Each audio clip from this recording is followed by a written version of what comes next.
Lors d'un appel dimanche avec le président rwandais Paul Kagame, le secrétaire d'État américain Anthony Blinken a dit clairement que tout soutien externe à des groupes armés non étatiques en RDC doit cesser, y compris le soutien du Rwanda au M23.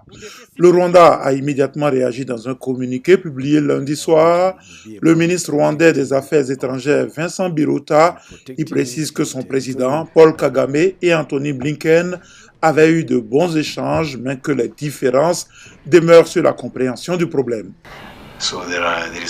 Il n'y a pas de présence de soldats rwandais en RDC. Et à partir de là, il ne peut y avoir de collaboration avec aucune autre force présente dans l'est de la RDC s'il n'y a pas de présence de soldats rwandais.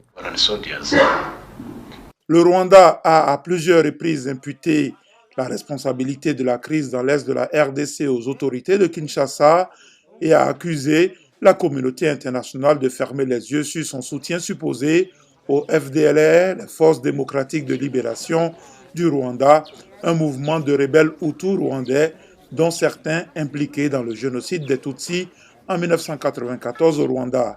Vincent Biruta a également affirmé que les problèmes de sécurité du Rwanda doivent être également pris en compte, poursuivant que le M23 ne doit pas être assimilé au Rwanda.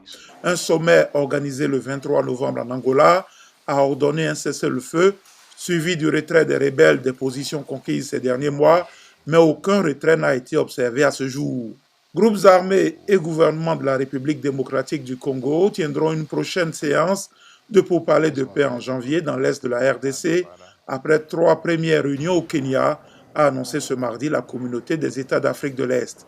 Cette annonce a été faite à l'issue de la 3e session du dialogue intercongolais qui a réuni pendant 8 jours à Nairobi, représentants d'une 50aine de groupes armés, du gouvernement et de la société civile.